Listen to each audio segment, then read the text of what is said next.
그와 함께 음행하고 사치하던 땅의 왕들이 그가 불타는 연기를 보고 위하여 울고 가슴을 치며 그의 고통을 무서워하여 멀리 서서 이르되 화이또다 화이또다 큰 성 견고한 성 바벨론이여 한 시간에 내 심판이 이르렀다 하리로다. 땅의 상인들이 그를 위하여 울고 애통하는 것은 다시 그들의 상품을 사는 자가 없음이라. 그 상품은 금과 은과 보석과 진주와 세마포와 자주 옷감과 비단과 붉은 옷감이요 각종 향목과 각종 상아 그릇이요 값진 나무와 구리와 철과 대리석으로 만든 각종 그릇이요 계피와 향료와 향과 향유와 유향과 포도주와 감람유와 고운 밀가루와 미료 소와 양과 말과 수레와 종들과 사람의 영혼들이라.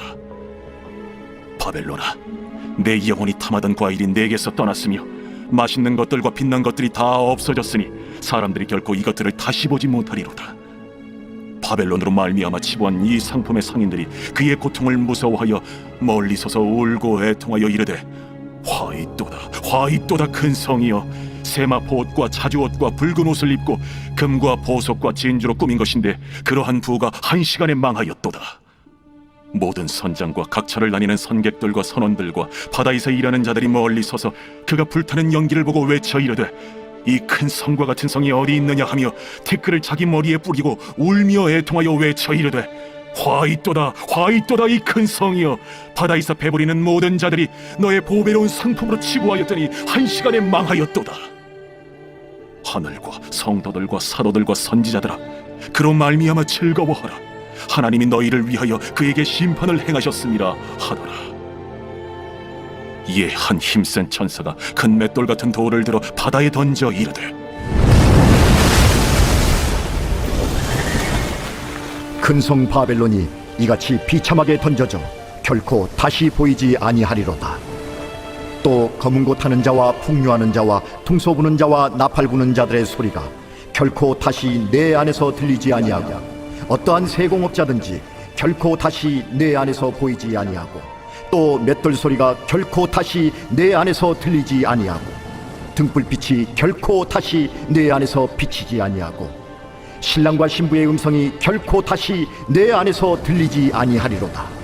너의 상인들은 땅의 왕족들이라. 내 복술로 말미암아 만국이 미혹되었도다. 선지자들과 성도들과 및 땅 위에서 죽임을 당한 모든 자의 피가 그 성 중에서 발견되었느니라. 오늘 본문에도 어제에 이어서 화려했던 바벨론의 멸망이 구체적으로 나옵니다. 바벨론은 1차적으로 로마를 상징하는 것이고 2차적으로는 로마식 정치와 경제 체제를 추구하는 가치관과 문화를 통틀어서 말하는 것입니다. 로마식이라고 하는 것은 폭력적 방식을 통한 부의 축적과 유지를 말하는데요. 로마는 정복한 국가들로부터 막대한 부를 취해왔었습니다. 12절부터는 그들이 쌓았던 재물의 품목이 열거됩니다. 바로 귀금속, 또 각종 고급 의류, 또 고급 가재 도구 등을 말합니다. 주로 유럽이나 아프리카 또는 아시아에서 수입을 하거나 강탈을 했습니다. 13절을 보면 종들과 사람의 영혼까지 거래를 했다고 하는데요. 이는 대규모의 노예 무역을 의미하는 것입니다. 이렇게 전쟁을 통한 폭력적인 정복으로 자신들의 부와 평화를 누렸던 바벨론, 즉 로마 제국은 하나님에 의해 심판을 받고 멸망을 받게 될 것이라고 하는 것이 요한이 예언하고 있는 내용입니다. 바벨론의 멸망은 세상이 추구하는 방식의 최종적인 결말을 보여주는 것입니다. 또 오늘 본문에는 바벨론의 멸망을 보고 통곡하는 세 부류의 사람들이 소개되는데요. 바로 왕들, 또 상인들, 또 선장과 선원들입니다. 이들이 통곡하는 이유는 바벨론에 대한 애통함이 아니라 바벨론 체제에서 얻어왔던 유익을 더 이상 누리지 못하게 된 것에 대한 슬픔 때문인 것입니다. 이들은 철저하게 이익을 위해서 하나가 되었다가 또 이익을 위해서 등을 돌리기도 합니다.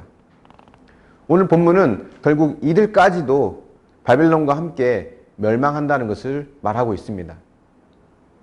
이들은 절대 강자였던 바벨론을 등에 업고 앞으로 절대 우리는 무너지지 않을 것이라고 생각을 했을 것입니다. 그런데 계시록이 이야기하는 주요 내용 중 하나는 바벨론의 체제가 아무리 화려하고 또 영원할 것 같아도 결국은 망한다는 것입니다. 초대교회 성도들은 막강한 로마 제국의 박해와 핍박으로 교회는 점차 사라져가고 로마 제국이 영원할 것 같은 느낌을 받았을 것입니다. 우리도 그런 경험을 할 때가 있지 않습니까? 믿음대로 살려고 하는 나보다 세상적으로 살아가는 저들이 승승장구할 때 이대로 우리는 영원히 뒤처지는 인생을 사는 것이 아닐까 이런 염려를 하기도 합니다. 하지만 바벨론의 멸망을 예언하면서 결국은 교회가 승리한다는 것, 믿음으로 사는 사람들이 최종 승리를 거둔다는 것을 계시록은 이야기하고 있는 것입니다. 우리는 모두 바벨론적인 세상에 살고 있습니다. 그래서 바벨론의 영향을 받으며 살고 있는데요.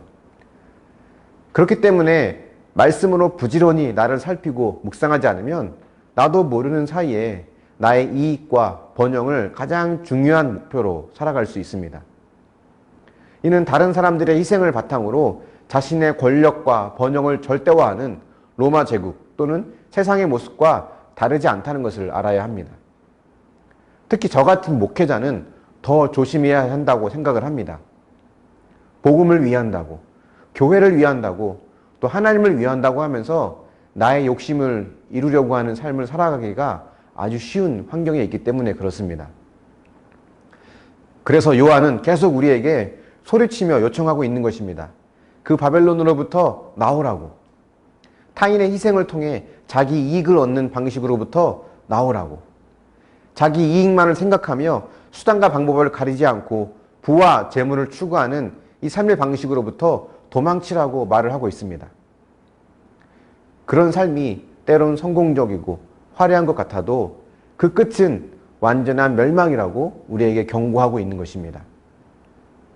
21절을 보면 한 힘센 천사가 큰 맷돌 같은 돌을 바다에 던지는데요.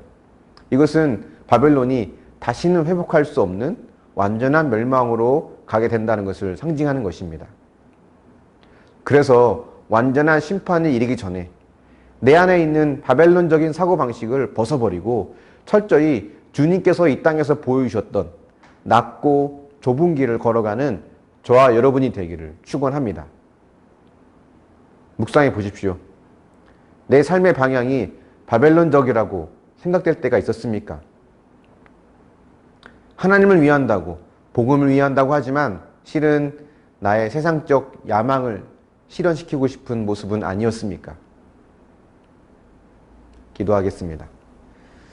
사랑의 하나님, 바벨론적인 삶의 방식이 때로는 부러울 때도 있고 그것이 영원할 것처럼 느껴질 때가 있음을 봅니다. 하지만 오늘 계시록에서 말씀하시는 것처럼 그러한 모습은 그 끝이 멸망이라는 것을 기억하고 우리 안에 자리 잡은 바벨론적인 사고방식과 삶으로부터 벗어나고 도망칠 수 있도록 우리에게 믿음을 더하여 주시길 원합니다. 때론 교회를 위한다고 하고 복음을 위한다고 하나님의 나라를 위한다고 하지만 보이지 않게 나의 야망과 욕심을 이루려고 했던 내 안에 바벨론적인 사고방식이 있다면 주님 그것들을 발견하고 과감히 내어놓고 주님이 우리에게 보여주셨던 낮고 낮은 좁은 길을 걸어갈 수 있도록 도우시고 인도하여 주시길 원합니다. 바벨론 같은 세상에 살고 있기 때문에 여전히 우리는 바벨론으로 살고 싶어하는 욕망이 있음을 고백합니다. 성령께서 우리 안에 믿음을 더하시고 성령의 능력으로 그 마음을 이기게 하여 주셔서 주님께서 걸어가셨던 그 믿음의 길, 좁은 길, 낮아지는 길, 베풀고 나누는 길을 실천하며 순종하며 살아갈 수 있도록 은혜를 더하여 주시옵소서. 감사드리며 예수님의 이름으로 기도합니다. 아멘.